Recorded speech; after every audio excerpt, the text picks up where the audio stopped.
What's up, guys? You're listening to Confessions of a Gym Rat, getting you through the 9 to 5 as healthily and happily as possible. Happy Monday! If you're watching on YouTube, I am having a horrible bad hair day. I have my mirror behind me, but my bangs are giving Dora today. I don't know what I did differently, but that's how we're feeling going into this episode. But first things first, before we get into the fun stuff, there is a new place for all things Confessions of a Gym Rat. So you might have seen this past weekend, I started a separate Instagram account just for the podcast, so I don't have to keep flooding my regular page for all that kind of stuff. So you can follow at Confessions of a Gym Rat on Instagram, and that's where all updates and questions and that kind of stuff, like my question boxes that I do, that's where that stuff's going to be going forward. So give me a follow, of course, subscribe on YouTube, but that's enough plugging myself for now. It's Monday when you're listening to this, but I am recording this on Saturday because I'm taking a impromptu rest day today. I normally take my rest days on Sunday, but I switched things around, which I'll get to why. Sunday's also the Super Bowl. I told you guys how I feel about this Super Bowl. I haven't watched any pre-game shows or stuff like that leading up to it. I do have to say there does look like there's a lot of fun stuff going on in Arizona, and there's just been a lot going on in the football world this past week. I apologize if you do not like football. Listen, I'm not the biggest fan myself. I pretty much, I've told you guys, I watch the Giants play.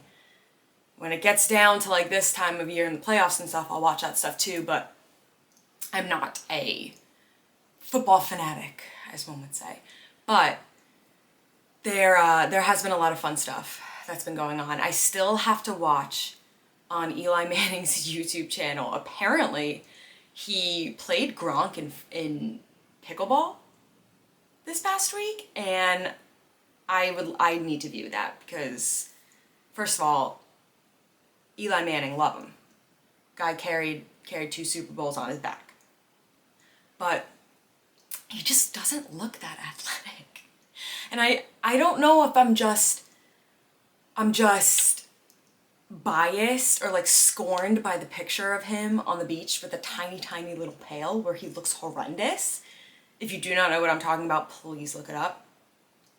But I just think it's funny because he's obviously an amazing athlete, but he just doesn't. He's like the Kevin Jonas of football to me, and that is the only way I can describe it. And from what I've seen, Gronk is hysterical, so I do need to watch that. But I guess that's all I'm gonna say. I live so close to Philly, and I have so many Philly friends, and I'm just praying that by the time you're listening to this episode, the Chiefs have won the Super Bowl, because I don't want to deal with it if the Eagles win, because somehow if the Eagles win, I just know it's going to turn back to suck it, Giants fans, look at us, blah, blah, blah. Instead of them just having their moment and being happy, it always comes back as an attack on New York. And I just don't want to deal with it. The Giants are getting better. They're not where they were a few years ago. Brian Daboll won Coach of the Year, as he deserves. So I see positive things going for the G-Men in the future. That's all I have to say about the Super Bowl. I'm very sorry to have gone on that tangent. I'm just nervous. Also, I get why, we do not have off on the day after the Super Bowl in corporate America. It's literally not a holiday. But at the same time, I feel like companies need to be a little no meetings, or I don't have to go in on Mondays, but I feel bad for the people that do, because that game runs late. And everyone's watching in some capacity. The majority of America's watching. So maybe that's a movement that we could start. Because listen, I don't think that the people that aren't watching the Super Bowl would complain if they got the Monday off after. And I was talking to my friend that lives in Philly that I went to go visit a couple weeks ago, and she was like, yeah, if they win, like, we're probably gonna have off for the parade. And I was just kind of like, damn, that sounds nice, to be honest. That does sound nice, but either way, I don't want to deal with it from any Eagles fans floating around my office or on calls. I know I have a Monday call with some Eagles fans, and I don't want to hear it. I just don't want to hear it. But that's enough of that. I've been trying to think of what's really gone on this week that's interesting. I honestly just worked a lot, which I guess is pretty average. I started, so this week I trained with my friend TJ, who I'll talk about that more in like my highlights of the week.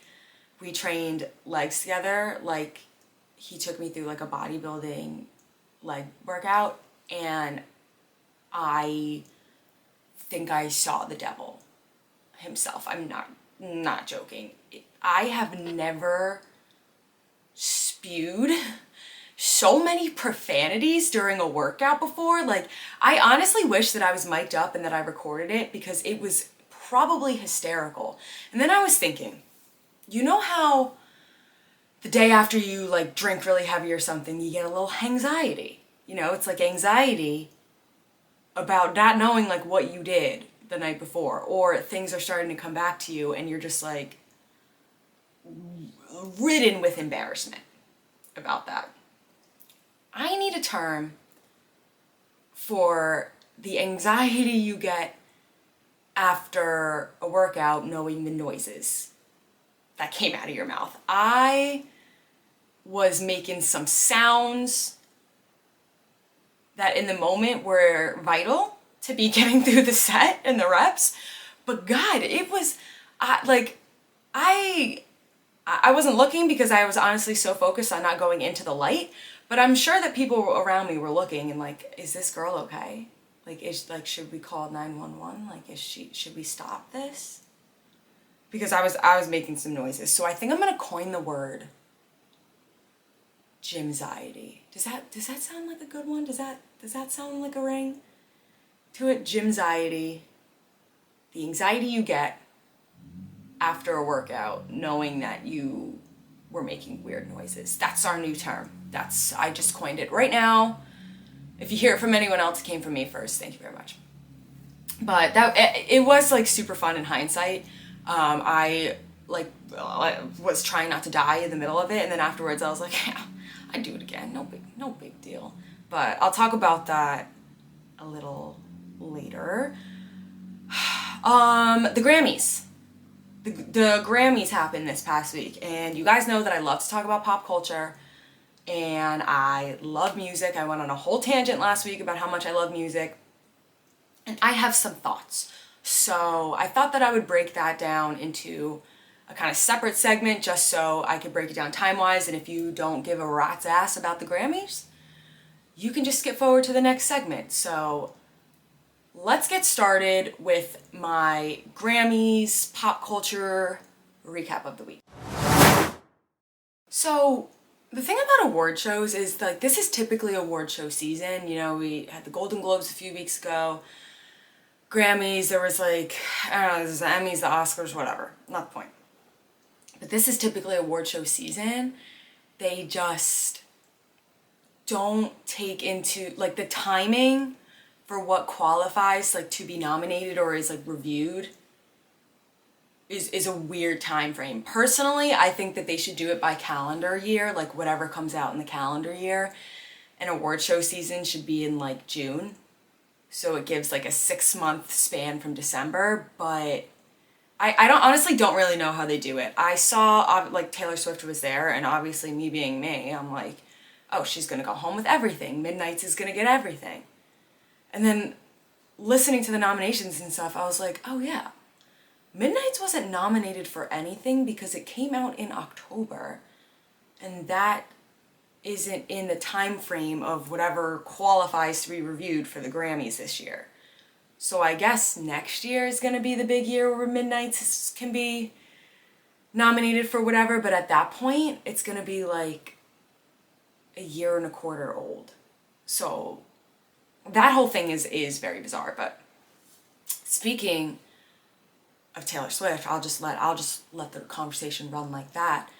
There were a lot of moments at the Grammys. Her and Harry Styles had a little moment, little talk. Very wholesome to see. Warmed my heart. But I've been on this for years. I don't think that their relationship was like a genuine one.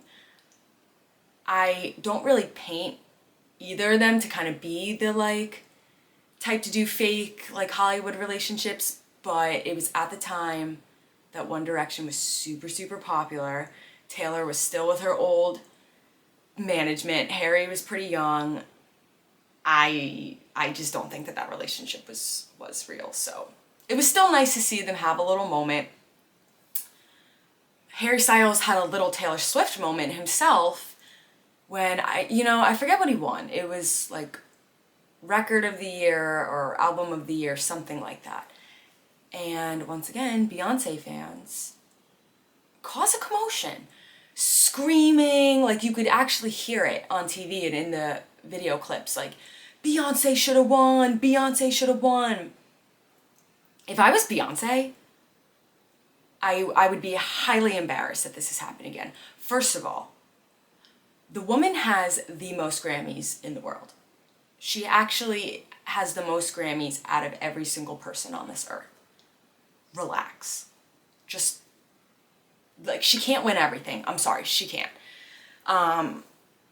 Also, it's like, I get that you're really die hard for, like, your person. Like, I wish Taylor Swift could win everything. But by causing that commotion, like, you're really ruining the other person's moment. Harry Styles wasn't the one who decided he was going to win this award. Somebody else did. But by screaming and making that a big deal, it's very embarrassing for him. And it was giving Kanye West and Taylor Swift at the VMAs. Very, very much so. And you could see, you guys need to look up clips. Taylor's face when that was going on was like PTSD was just written all over her face. And I don't really blame her, but it's kind of just embarrassing. You know, fans, like super fans, can be so mean, especially like Selena Gomez fans are so mean. And she's posted so many times, like, please do not attack Hailey Bieber, like, please do not be attacking anyone on my behalf. Like, I promote peace and happiness and spreading love. Like, I do not condone this. But groupies really don't care. They really don't care. But I was happy for Harry. He made a very good point where he said, you know, there is no best when it comes to music because music is subjective. You know, everybody has a different taste. There are some vocalists that are clearly more, I don't want to say, I'll say vocally talented than others. I talked about this a few weeks ago. I love Taylor Swift to death, but Ariana Grande has greater skills. She has a bigger range, she can hit whistle notes, so that's pretty clear. But when it comes to things like Album of the Year, Record of the Year, Song of the Year, like, I couldn't hate pop. I could hate pop and only like rock, and I think that the Red Hot Chili Peppers deserve something, or I guess they're alternative or whatever. That's just an example, but music really is subjective. With that being said, the Grammys are rigged. Everything's rigged. Everything that's not like a people's choice is rigged. Beyonce, Cuff It. I believe it was Cuff It won like Dance EDM Song of the Year. And she was up against like Rufus Du Sol, like actual DJs. And I just feel like they could have not given her that one. I think, I could be wrong, I think that was the award that pushed her to be the most, like, the winningest Grammy artist of all time. But Rufus Du Sol, Fisher, Chris Lake, Chris Lorenzo, people like that, they, like, AC Slater, Skrillex, I'm going on now on a tangent. You don't really see them nominated for a lot of Grammys. Meanwhile, you know, Beyonce, Taylor Swift, Adele, Lizzo, they're nominated for everything they possibly could be nominated for. So this is like one of those guys like only chance of getting a Grammy. Are you really gonna give like dance EDM to Beyonce? I understand that Renaissance was like a dance album, I guess. But then maybe we should break it up and have EDM separate, because I just think that those artists are deserving of recognition, and it kind of sucks. Like I'd be pissed if I was Rufus and I see that Beyonce's nominated in the same category as me. I'm like, there's no way I'm winning this. It's of course they're gonna pick Beyonce, especially on the award show where she's supposed to tie and or break the record for the most Grammys that somebody's ever received. That's just my opinion. There's a little bit of blurred lines. Also, they did like there's some that it's like, this is so obvious like who they picked and why they picked it. Willie Nelson won like country album of the year, and like, come on, he was up against Luke Combs. Everybody who likes country music likes Luke Combs. Willie Nelson, he's one of the greats of country. Personally, not really my style. It's a little too, I grew up riding horses on tractors, blah, blah, blah, for me. And it is impressive that he's at the age that he's at and he's still making music. But they totally just gave him that award because they were like, oh, it's Willie Nelson and he's a legend. I think that there were better albums than that. And again, it's like if I'm Luke Combs, I'm like, I put out a bomb album. I've been hitting great numbers. But I know that Willie Nelson's gonna win this one because he's Willie Nelson. And it's just, I don't know. And then they do weird things where it was like Song of the Year. I couldn't even tell you the name because I've never heard of it. Song of the Year, All Too Well, the 10-minute version was up for Song of the Year.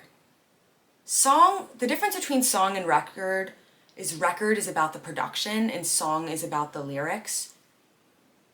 I'm sorry, this is not even my bias. There is not a better written song than All Too Well, especially the 10-minute version.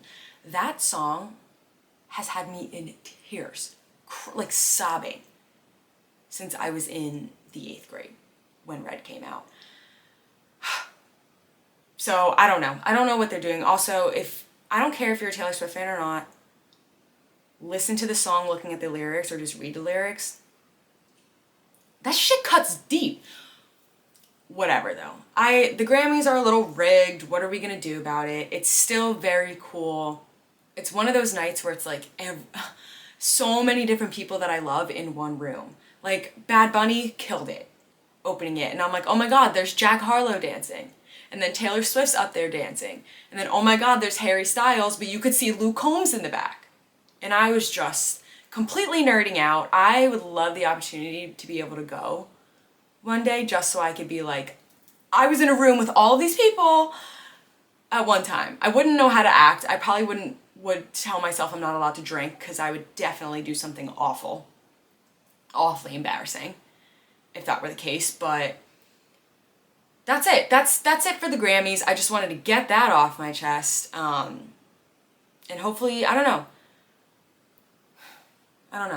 what I was gonna say. I just totally lost my train of thought. I said hopefully, but I wasn't really going anywhere with that. So let's just wrap that part up. That's it for the Grammys. All right, let's jump into some highlights for this week. I briefly went over this in the intro, but I've been waiting to tell you guys. My health and fitness related highlight for the week was the leg workout that I was put through on Wednesday. TJ, I hope you're listening to this. It was, honestly, like I needed to train like that. I literally felt like I was going through hell during it, but it was one of those sessions that like it was necessary for me because it opened my eyes and made me realize that I wasn't training to my full potential. And it's always the workouts that hurt the most that are the best for you. So I would definitely put myself through it again. I just really did think I was going to see the light. But I want to go more in depth on it and talk to you guys about like what was different than my normal leg workouts and some things that I've learned this week. So I've been doing a lot of reading lately. I've been reading a lot of like bodybuilding textbooks and things like that just so I can keep educating myself and just make sure I'm like constantly being refreshed with information so I can be the best trainer that I can be. And there was something that I kind of realized or was brought to my attention this past week. So I've said this to you guys before and I've seen it and it's been proven true. A good rep range for building muscle is like anywhere in between like 3 and 20, really, or 5 and 20, they say. So people often ask, like, should I do low weight, high reps? Should I do high weight, low reps? Blah, blah, blah. Did I say that right? Yeah, okay, that was right. And the way that I've been training was I've always tried to stick around, or I've based my sets around the number 10. So to make sure I'm progressively overloading, I want to get to that point where 10 reps is comfortable, and then I'll increase the weight. And progressive overload is super, super important. You want to progressively make sure that you are going up in weight and getting stronger, but that was basically it. That's where it started and stopped for me. So I was reading this week in an can't say that word, encyclopedia, and I've been very frustrated over the years just because my upper body grows a lot faster than my lower body does. It's very easy for me to put on muscle mass on my upper body, but my lower body is a little bit more stubborn. So in this bodybuilding textbook, I read, for trying to gain muscle in the upper body, it's optimal to be performing in between 8 to 10 reps. So that's what I do. Perfect. Great. For lower body, it said, you really want to be working more in the 12 to 15 rep range. And I was like, okay, that kind of checks out. Because yes, I've been able to grow my lower body over the years, but not at the same rate as my upper body. I guess I'm not doing enough reps. Maybe I should be increasing the rep range a little bit, even if that means dropping down the weight a bit. So that was already in my mind. And then I went through this bodybuilding style workout, and it was very high rep focus. And I've heard bodybuilders talk about using high reps and preferring high reps before, but I've just never really had experience with it. And so our workouts were based like, first of all, if you hit that 10 reps, if you hit 12 reps, if you hit 15 reps, and you could still keep going, keep pushing yourself, push your muscle endurance, test yourself.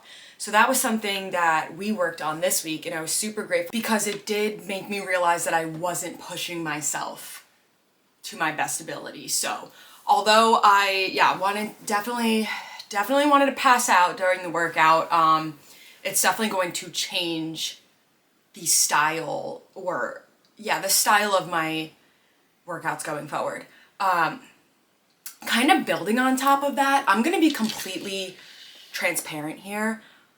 Before this week, I never saw bodybuilding as a sport.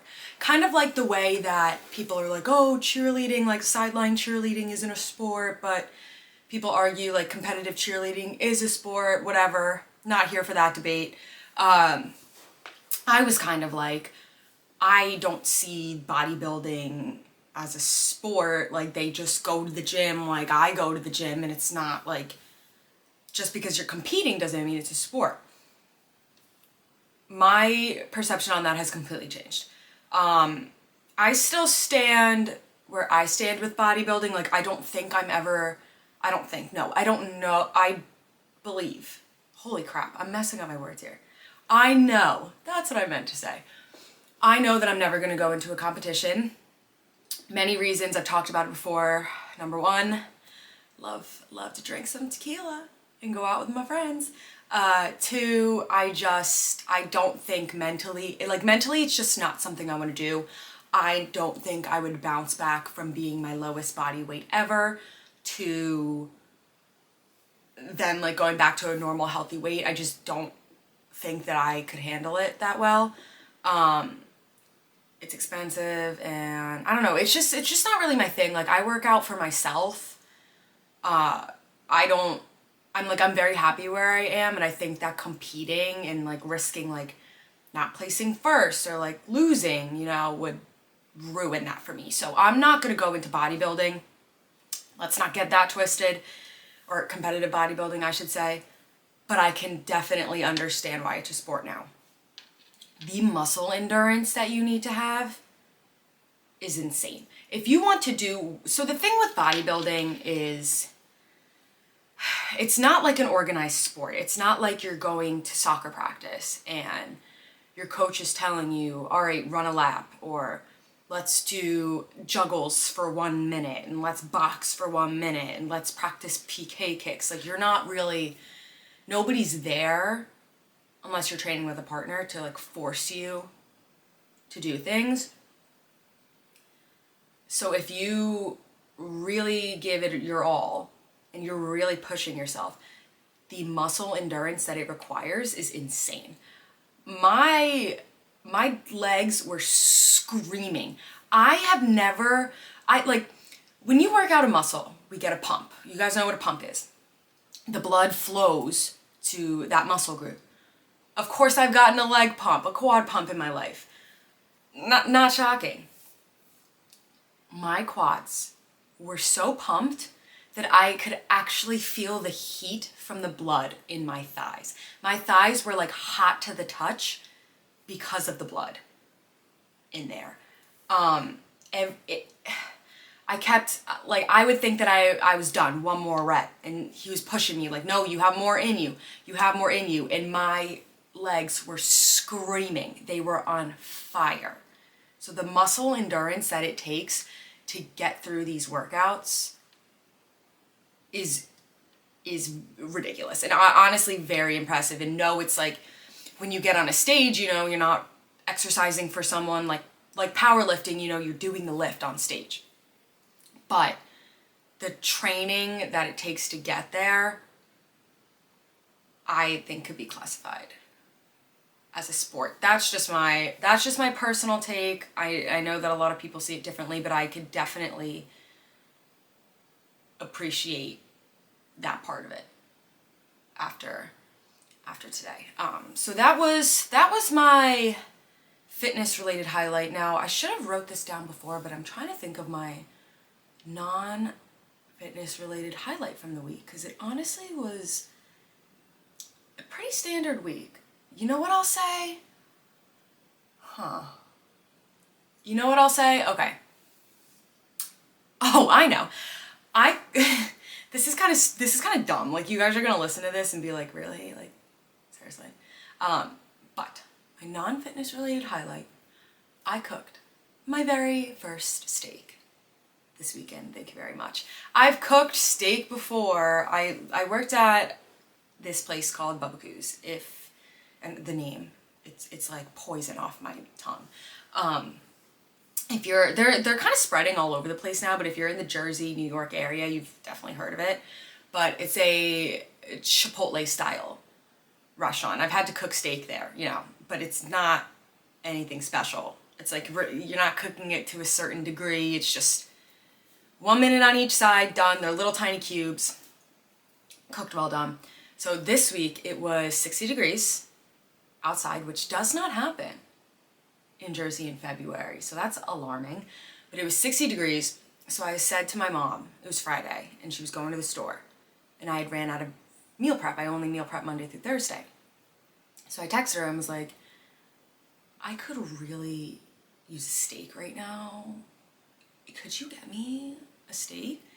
And she's like, what kind of steak? And I'm like, well, I don't know, because I've never cooked a steak for myself. I know what steaks that I go and eat, like, you know, when I'm at a restaurant, but I don't know. Like, I was like, I don't know, Mom, just pick a steak.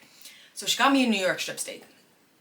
And I have to say, it requires very minimal effort, but I did it all by myself on the grill, and I think that's something to be proud of. I've been really trying to expand, like venture out into the grill area this past year, just because I need to be a big girl and learn how to cook more diversely. So far we've cooked hot dogs, hamburgers, chicken, asparagus, and steak on the grill. I don't know, I think that's pretty cool. Good. Not many, you don't see many girls handling a grill these days. And I feel like I was always like, oh, my brother can do it, my dad can do it, my mom can do it. But now I'm in charge, bitches, and I made my own steak. I like my steak medium rare. Listen, if I could eat it rare, I would. Like, no, I can eat it rare. I just think that for health purposes, like, medium rare is probably a little safer, but I would eat rare without a problem. The bloodier the better for me. No one likes a leathery steak.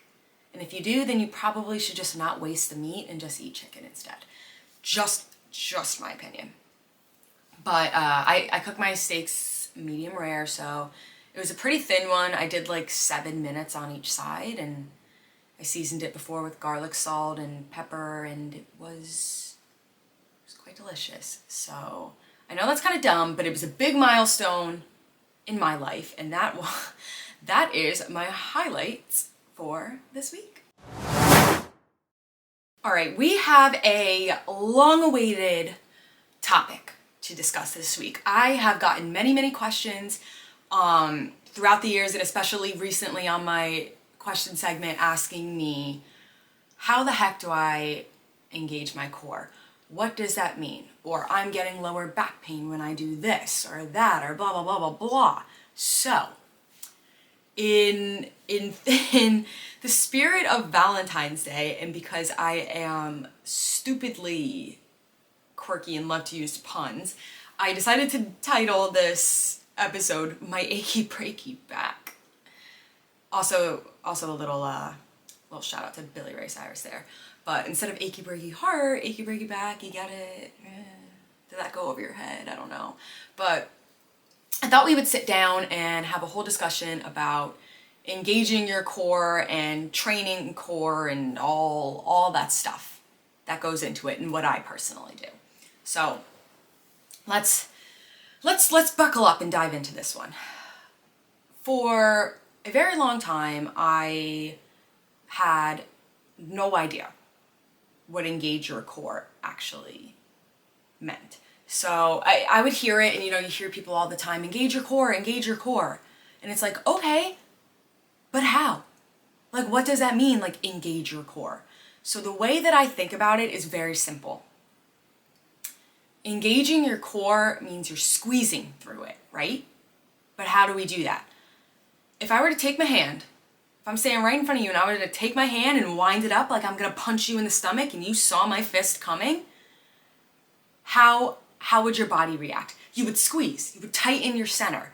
It's like, this is gonna be a little TMI, not TMI, but like, I'm really gonna be blunt about it. You gotta squeeze your butt cheeks too.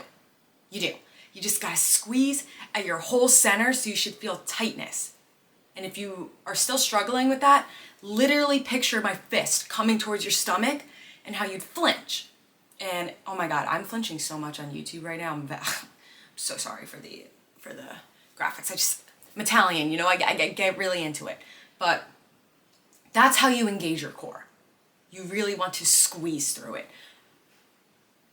That means that there should be no curve or roundness in your back as well. So standing exercises are a pretty common one, especially with girls. I don't know why, but like, we tend to just stick our butts out a little bit. I don't know why, it's just a natural thing. I catch myself doing it all the time. But by sticking our butts out, the bottom of our spine, so our lumbar spine, that's the bottom part, slightly curves. And it might not seem like a big deal, but that arch is putting stress on your back.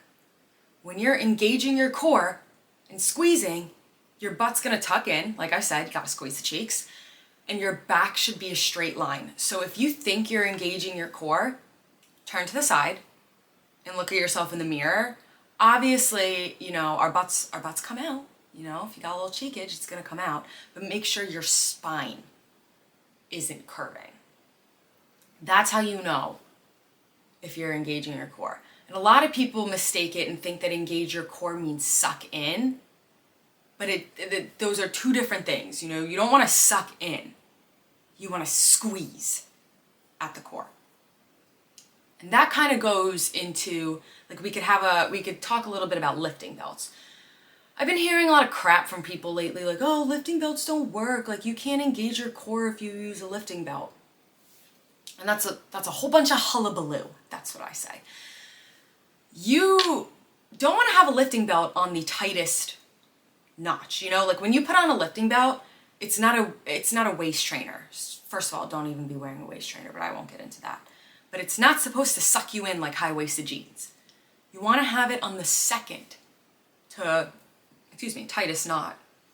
So it gives your stomach room for when you brace your core, the front is a wall that your core can brace against. So think about if I am squatting, let's say. When I go down, like I want to be engaging my core. So I'm squeezing and my stomach then presses out to touch the front of the lifting belt, and that creates a wall for me and helps create some sturdiness there. On the opposite end, because our cores, you know, involve the whole midsection, the back of a lifting belt provides a wall to stop you from curving. Squats, deadlifts. I see a lot of people deadlift and they come up and they hyperextend and lean backwards, and you don't want to curve that spine. Curving your spine is going to be, it's a death sentence for you.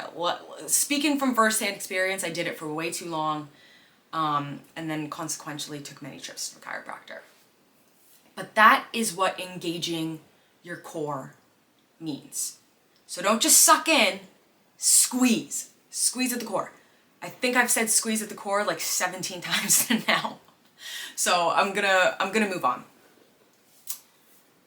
A common misconception is that people think that your core is your abs.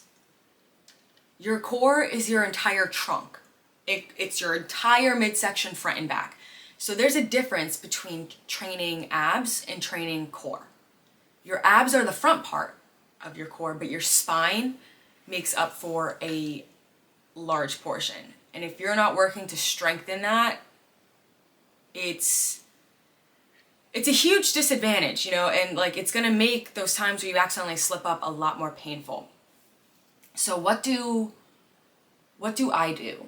What do I do to strengthen my core and my abs? We'll talk about both. I train, I'll say quote unquote core. I'll say I train core or abs specifically, like isolated, 3 times a week. Right now I'm doing a shoulder and core day, so I'll end with a core circuit, or I'll superset with some core exercises in the workout. Depends on the week, honestly. But these exercises are core focused, not ab focused. So I do things like dead bugs, bird dogs, Supermans, things like that, weighted planks, like things that will work my entire core, not just the abs. And then 2 other days a week, I'll do 2 ab circuits at the end of my workout. And those are more just ab based, crunches, like various crunches, V-ups, leg raises, hanging tucks, all that kind of stuff. By the way, didn't know this until recently too. Crunches are preferred over sit-ups because sit-ups, the range of motion and the path that your spine is taking can actually put a lot of stress on your spine over time. So if you're looking to train your abs, like I would highly recommend doing crunches instead of sit-ups. If you have an extremely strong core, whole core, then your back will be more protected. But if you do not have a strong core, definitely recommend crunches over sit-ups. But anyway, 2 days a week I will do ab circuits, and I would say like I kind of train a little bit of core every single day because I do a lot of yoga. And a lot of yoga, you know, we end with core stuff. Like every time you plank, like go through a flow, you're using your core. Even in like warrior 2, you know, I want to make sure like my spine isn't curved, so I'm squeezing and engaging at the core. So those are the ways that I work to strengthen my core. And just like everything else, if you really want to build like the core muscles, make sure you're incorporating weight in there. Now, what, like, if you're feeling this, like, so the whole core talk kind of talks into, or kind of encompasses lower back pain. And I get a lot of questions about like, I'm doing this and I'm feeling lower back pain, like what am I doing wrong? If you get any sharp pain in your back while doing an exercise, it's an indicator that you're not engaging your core or that your back is inflamed. So it could really be one of two things. You know, I've had to go to a chiropractor before because my back does get inflamed. When you're doing exercises such as quad focus exercises, you know, a lot of blood is rushing down into your legs and it gets stuck in that lower back area, which is why you'll feel like the heat and the burn. But so if you're doing your exercises correctly and that's why you still feel it, that could be like a little indicator why. But if you're feeling any sharp pain in your lower back during any exercise, the first step I would recommend to do is to sit down and check your form. Practice it in the mirror at home, take a video of yourself at home working through the movement, and look at your spine. A common one is RDLs. A lot of people feel pain in their back while doing an RDL, and that's because they're sucking their stomach in, they're not squeezing at the core, and their spine dips a little bit when they go down. So you really, it all comes back to that. You want to make sure that you are squeezing. And if you have a problem where you find like you're hyperextending during exercises, highly recommend getting a lifting belt. When I do overhead presses with the barbell, it's natural for me to want to push my stomach out and then my spine curves. So I put on a lifting belt to remind myself, squeeze at that core, and God forbid, like I do start to lean a little, the belt will stop it, if that makes sense. Other key indicators or things to look out for, I should say, is if you are doing a seated exercise, besides like seated or lying down exercise, I should say, besides the bench press, which I think we've talked about before, you want to make sure that your spine is flushed against the chair, bench, floor, whatever it may be. You want to, again, squeeze at that core and press that spine down so there's no gap in between you and the seat. A common one, something that I struggled with for a while, was my shoulder presses. I'm sitting against a bench and there was a gap in between my lower back and the bench. And that's where my spine was curving and it was putting a lot of pressure on my back. So I make sure I'm tucked in, engaged at the core, and that I can feel my spine against that chair. And that's how I know that I'm engaging my core.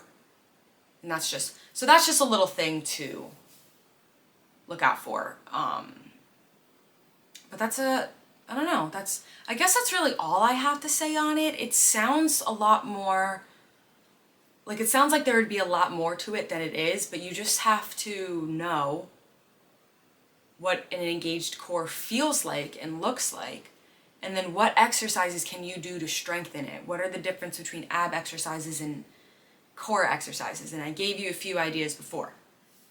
So one last tip that I'll leave with you: remember that your neck is an extension of your spine. So things like RDLs, you want to be looking down at the ground, not up. Your neck is part of your spine. So if your neck is curved too, that's going to put some stress on you.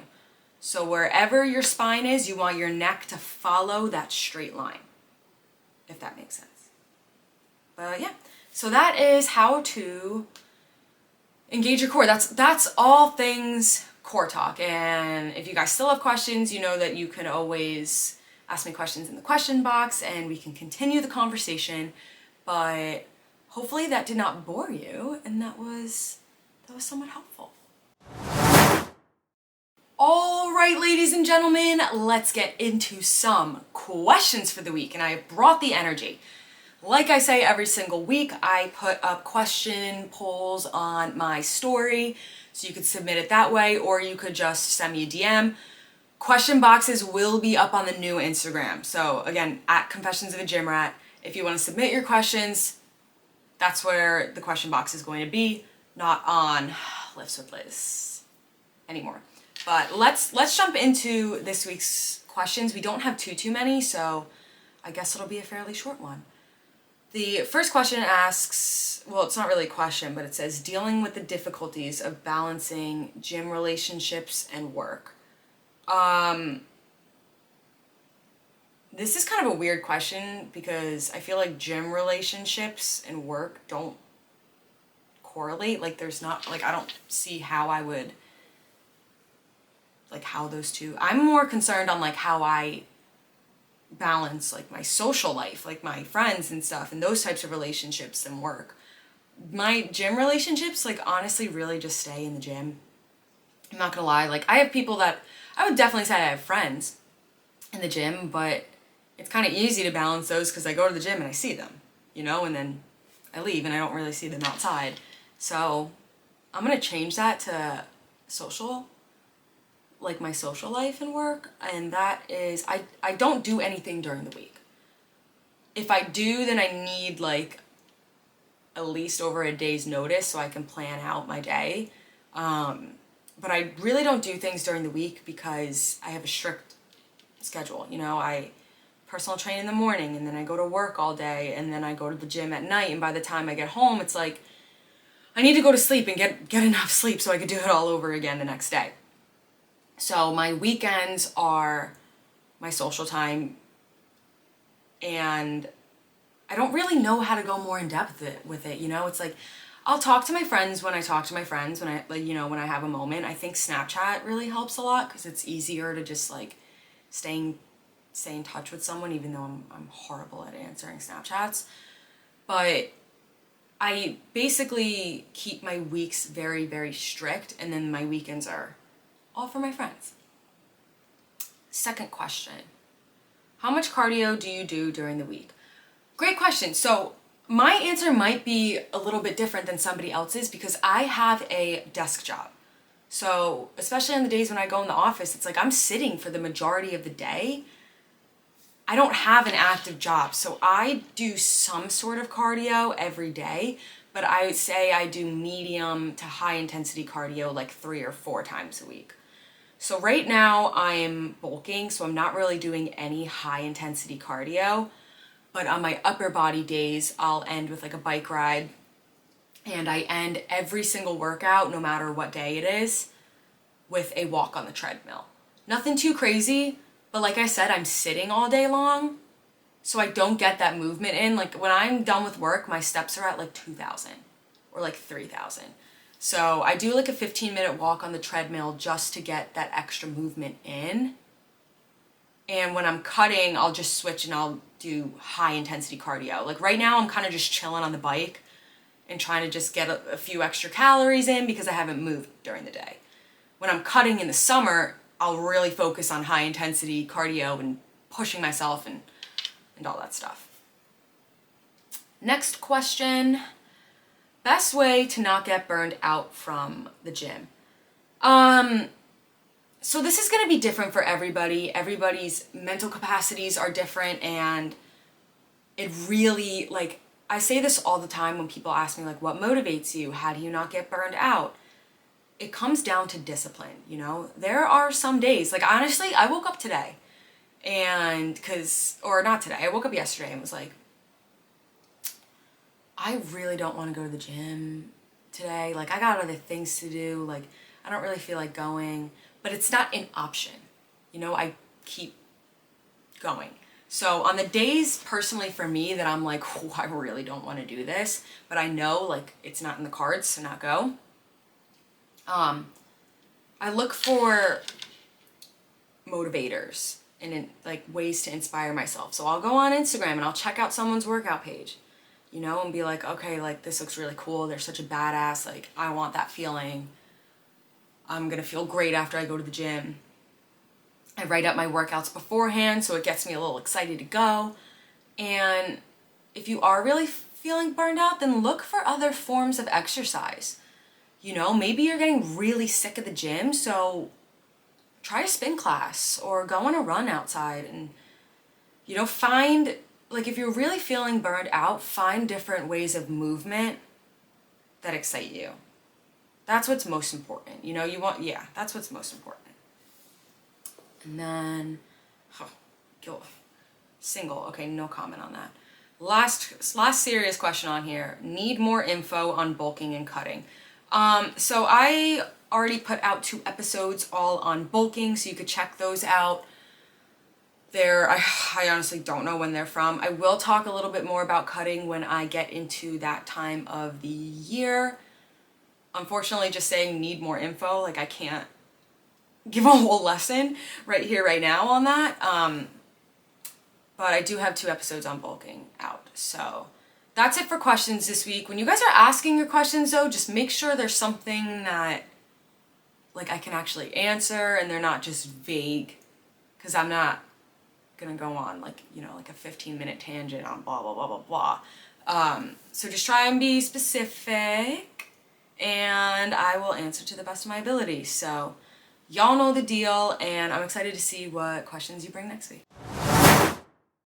Alright everybody, that pretty much wraps up this week's episode of Confessions of a Gym Rat. Make sure you follow me on Instagram and TikTok at Lifts with Liz, but make sure that you follow the podcast Instagram at Confessions of a Gym Rat for all things podcasts. We're also on YouTube, Lifts with Liz, and all that good stuff. I will be back next week with a fun interview for you guys, so I hope you enjoyed today's little bit of a shorter episode. Have a fabulous week, and I'm channeling right now that the Eagles do not win the Super Bowl, but unfortunately by the time that this episode is out, it will be too late and the fates will be decided.